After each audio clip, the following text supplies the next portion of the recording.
Hey everyone, welcome back to another video. Boozer here. In today's video, we're going to go over the new news that PlayerM has dropped on us. They've announced the upcoming fusion that's going to be on August 3rd, Thursday. And yeah, I'll share my opinion on the champion. We'll go over its kit, where that champion can be useful, who should go for that champion. And we'll actually analyze some old fusions to get a better idea of what this upcoming fusion would require from us. As well, I'll provide some tips on what we can do in the next 10 days to prepare for this fusion, and maybe even some tips for future fusions. Okay, so stick around for that. Alright, here we go. So this is the upcoming fusion that PlayerM just announced today. It's a HP based Void legendary from the Sylvan Watcher faction called Emic Trunkheart. Super cool looking champion. Looks like has some tree roots overgrowing its armor. Looks very protector-esque like. Yeah, very cool. Too bad Sylvan Watcher seems pretty loaded on like support champions. It would have been nice to get like a nice DPS, but this is pretty cool looking champion anyways. And yeah, the kit seems quite strong, so let's go over it. His A1 Earth Root Tendril, attack one enemy, increase the value of all shields on this champion by 25%, and also increase the value of any shield buffs on the ally with the lowest HP by 25%. So this synergizes really well with like a bolster set on the team, or a shield set on a team, or another champion that places shields on your team as well. So yeah, it's generally a pretty good A1, pretty good value if you have existing shields. We'll get to his other kit, but his kit does synergize with his A1, so that's really strong. His A2 Vine Quick, down to 3-turn cooldown, and it's attack all enemies, places a shield buff equal to 30% of the max HP of this champion, which is great. That means you don't have to build this guy with damage, just build this guy with high HP. And then decrease the cooldown of all ally skills except this champion by 1 turn. So if you think about it, a champion like Painkeeper has a move similar to this, but I believe it's a 5-turn cooldown.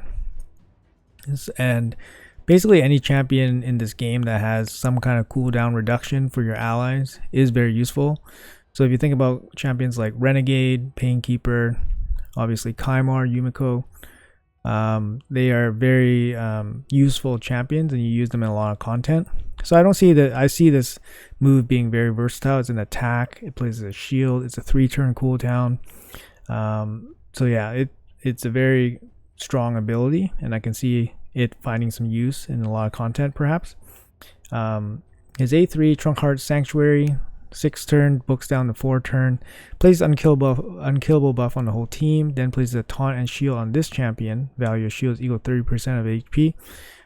So it seems to me like, you know, you put the big protection buffs on himself, and then he forces the attacker into him, and then your whole team's safe anyways. It's actually a really strong ability. It's similar to like Man-Eater's ability, except I believe Man-Eater's ability is a 5-turn cooldown, down from 7. And yeah, this one also plays shield and taunt, whereas Man-Eater plays block debuffs. But this is a great ability. It's going to open up a lot of clan boss teams, and this champion might be enough by itself to work a clan boss team around. Maybe like one Painkeeper, or you probably need somebody to take the stun maybe. But I can see this champion being a clan boss, unkillable team champion for sure.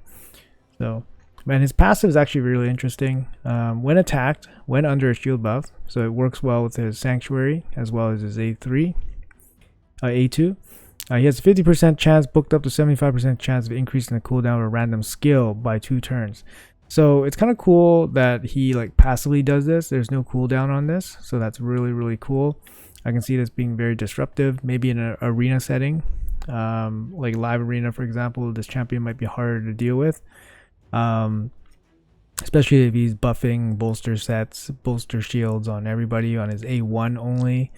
And yeah, and then he has a secondary ability where when your ally's HP drops below 20%, increase the damage dealt by ally by 20%.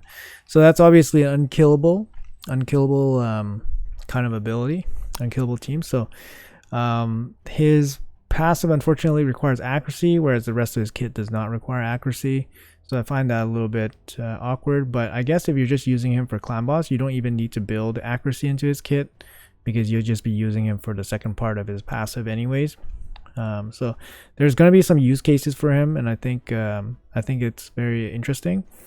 His aura is increased ally HP in all battles by 30%. That's that's okay. It's kind of average.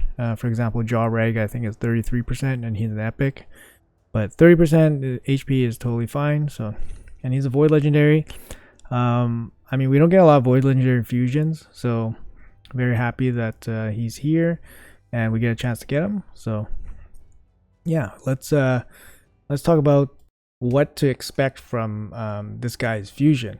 So the way we're going to analyze this is basically we're going to talk about past fusions, how they compare to our most recent fusions, what is the trend, and what we can expect from Emic Trunkheart's fusion that's upcoming. So stay with us.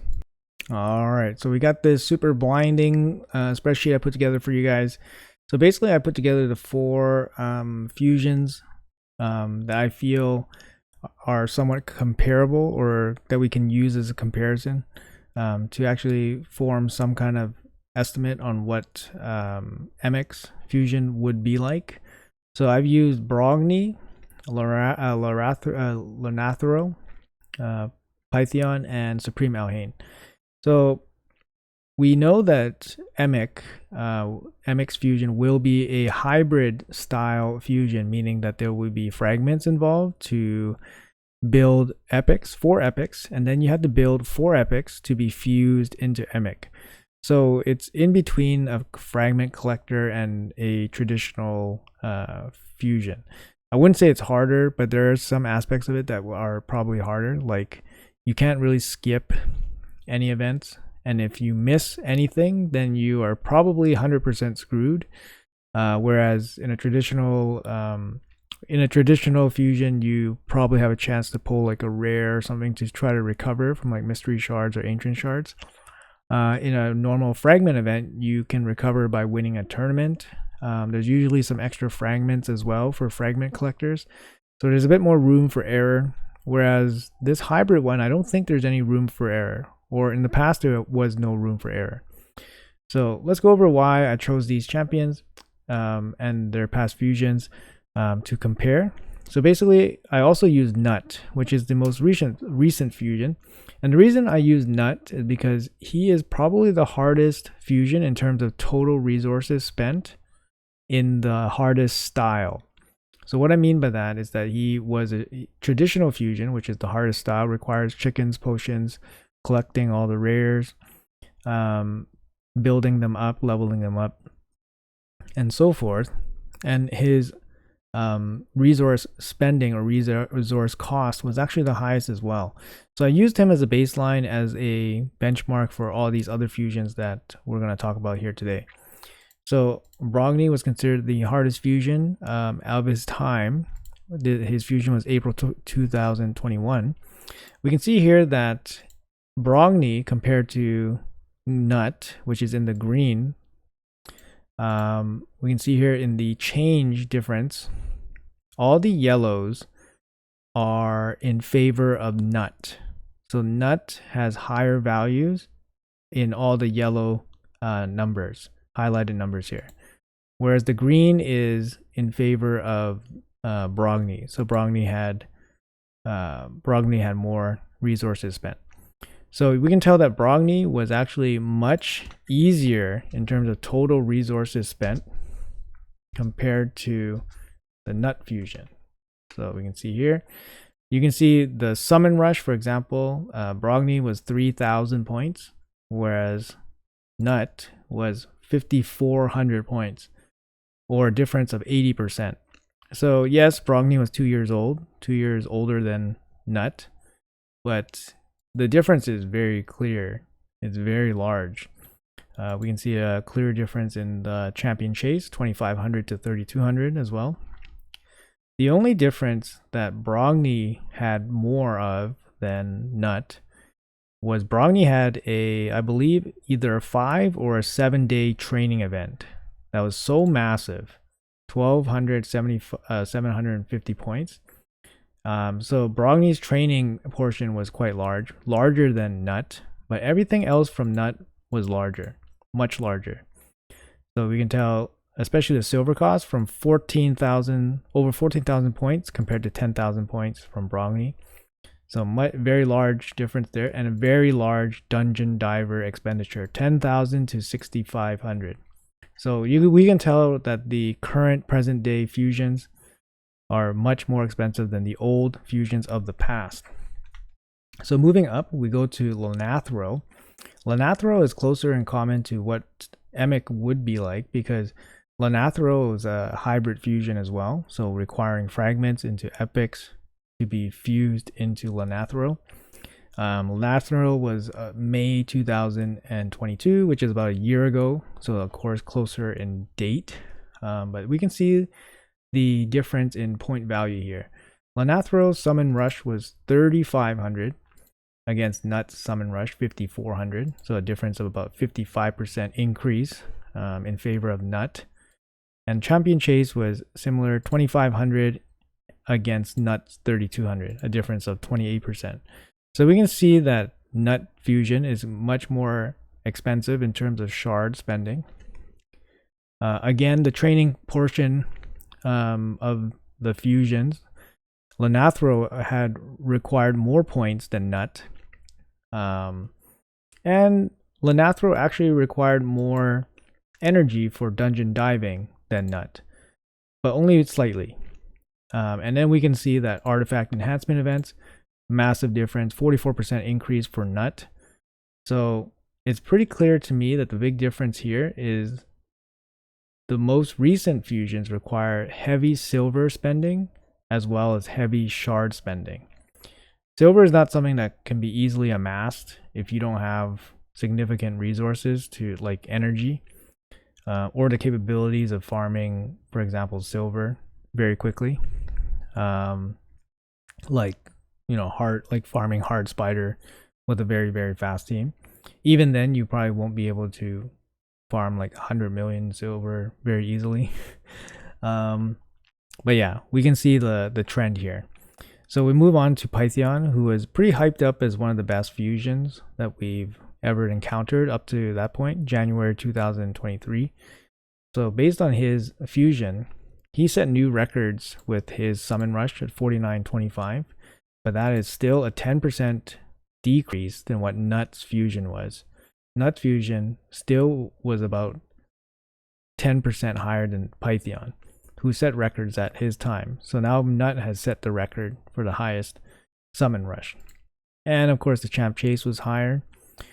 And for some reason, again, training for Nut was slightly less. So it seems like the trend is Nut's overall training was less, but yeah, silver and shards was much higher. And here we see the dungeon diving was actually very, Pythion for some reason had a very low dungeon diver requirement, so Nut was higher here. So yeah, again, much more shards. The enhancement event is similar because I guess they're in the same year. The enhancement events have been getting more expensive this year. So, but the shard events have been increasing. So 10% increase and 28% increase for the champ chase. I included Supreme Elhain because she was a void legendary. We don't get a lot of void legendaries as fusions. So she's one of the ones that stood out in my mind. And yeah, we were expecting to have higher values because she's a void legendary. And indeed, she did have some higher values. So here she did have the new artifact enhancement values, which are very expensive. So they matched the Nut fusion.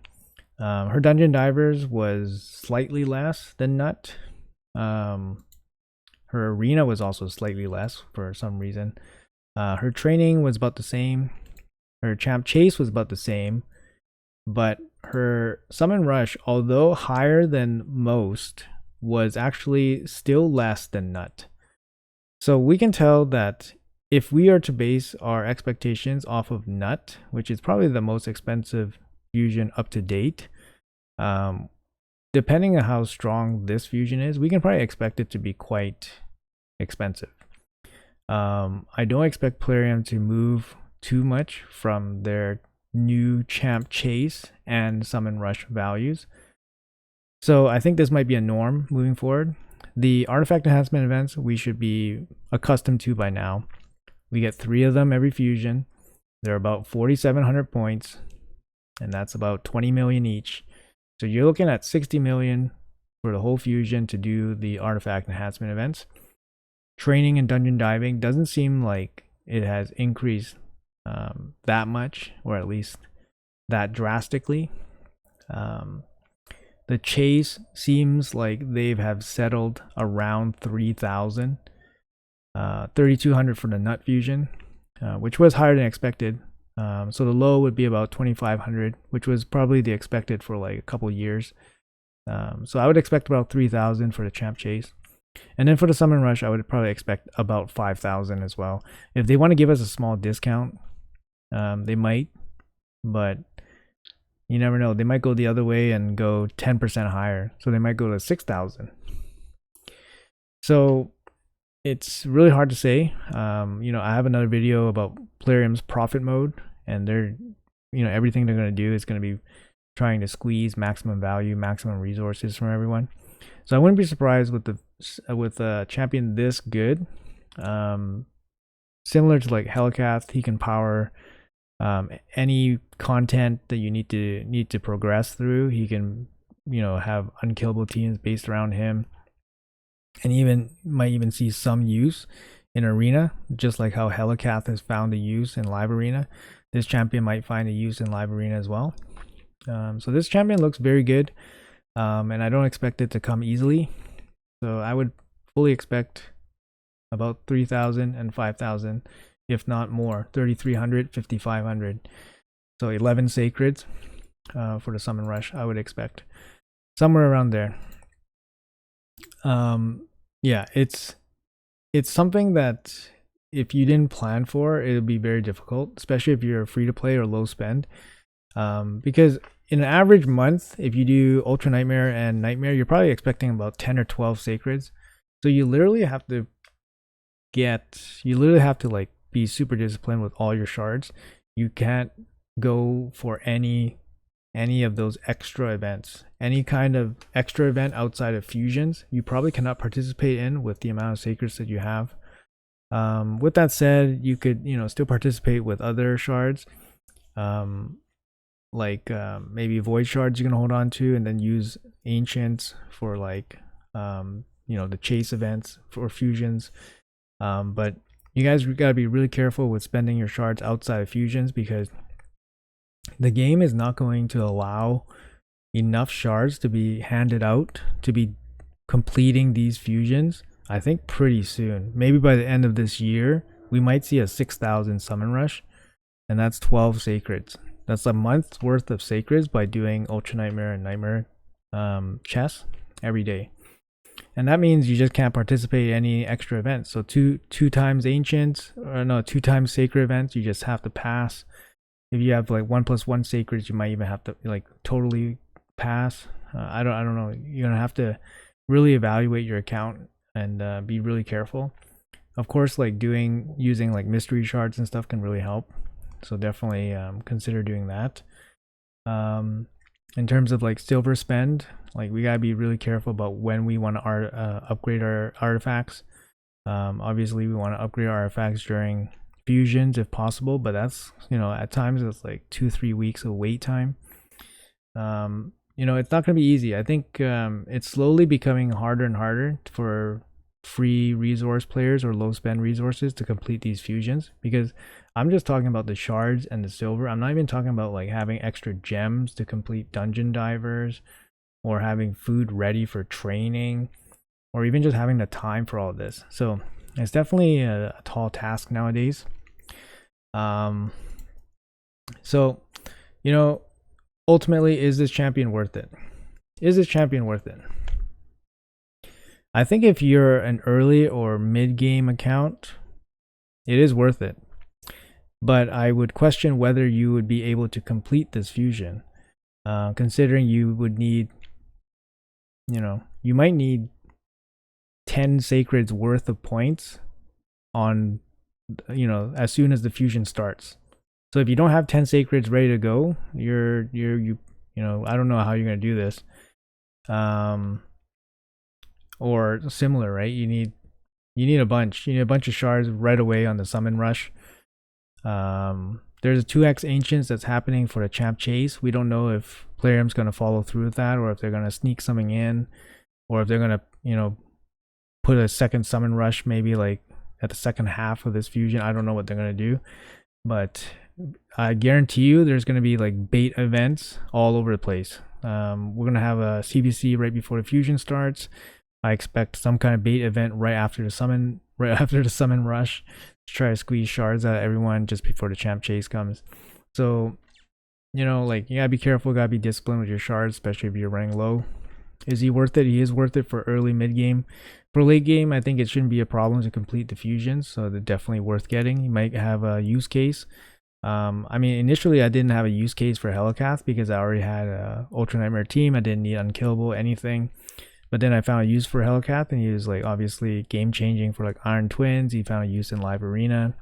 Very good champion. He even was in my Fire Knight hard 6 team for a while, and you know, so fusions can always find some use, and you never know when they'll be useful. For with this guy's kit, I think he can be very useful.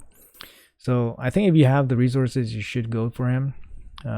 But the having and not having is going to be tough because you need to have a lot of resources to be able to do these fusions nowadays. It's becoming kind of disheartening because fusion should be something that just involves everyone, increases participation, and you know, just generally should be attainable to like most people. But yeah, these are becoming more and more difficult. Yeah, to the point where even I'm like, you know, but yeah, anyway, just my thoughts. Let me know what you guys think in the comments below. Are you guys gonna go for it? Does he look interesting to you? What do you guys think about my comparison, my analysis? And yeah, let me know, and I will see you guys in the next video.